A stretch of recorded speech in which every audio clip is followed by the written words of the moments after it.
This morning's keynote speaker is the leader of one of the world's most successful and well-known corporations.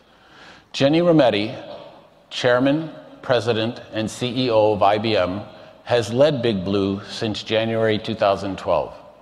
Please turn your attention to the video screens to learn more about IBM's top executive. Our keynote speaker, Ginni Rometty, is Chairman, President, and CEO of IBM. Ginni began her career with IBM in 1981 as a systems engineer in Detroit.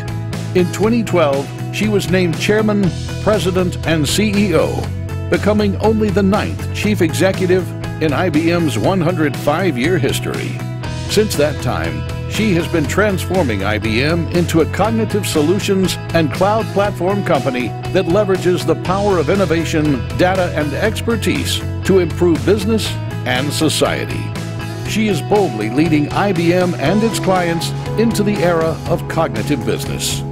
Ginni has been named to Fortune's Most Powerful Women list for more than 10 years consecutively.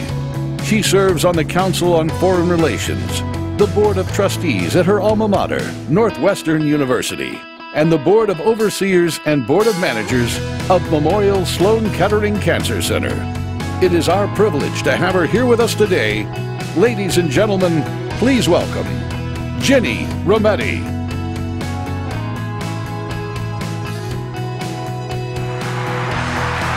Thank you so much. Thank you. That was a wonderful one. Thank you. Yeah. Thank you.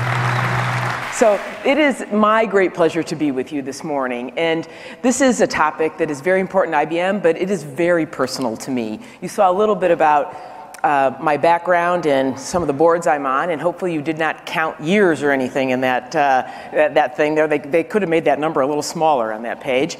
But this is, to me, oh, you'll see, I hope, by the time I'm done, how special it is. Because when I became CEO 5 years ago, it was a really great moment. It was a moment that we got to introduce something called Watson, this idea of cognitive learning to the world, in a game show called Jeopardy!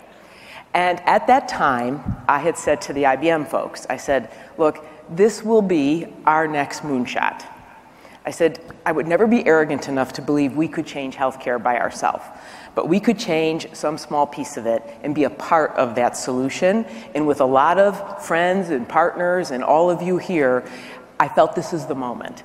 And we'll do some things ourselves, maybe some grand challenges like oncology we'll contribute to. And then it was 2 years ago at this conference, while I wasn't here, we did get to announce something called Watson Health. And it's now, it's more than 7,000 people strong. And we announced it at the time with Medtronic, with Apple, with Johnson & Johnson. But this is now another special moment. You know, and on one hand, it's a very serious moment, as Dr. Mike talked about when he introduced, where there's much societal, political changes out there that'll have a great impact on healthcare one way or another. Government, regulatory, so whether it's ACA or mergers, acquisitions, and those are all really serious issues to be dealt with. But on the other hand, I also feel this is a profoundly hopeful moment in time for all of us.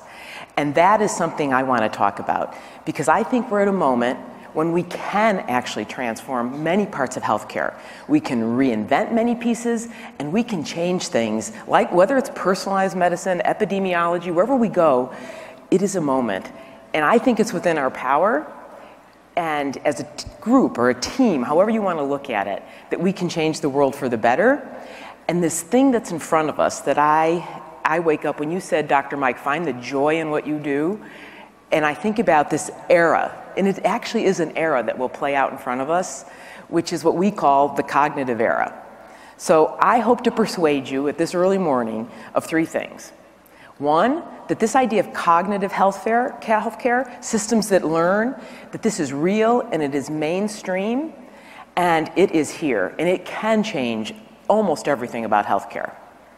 The second thing, many of you are all, not many, almost everyone's an IT professional. I think you're gonna make 3 key architecture decisions in the next year to 2 years, and I think they will impact the world, healthcare, for the next 2 decades. And I think healthcare will be the industry impacted more than any. And then the third is, like I said, this is an era. And the third thing I want to persuade you of is that cognitive as an era could usher in what people call a golden age. But it's if we shape it wisely. And I also believe healthcare could be the leader for the world in showing what it means for an industry to shape an era wisely.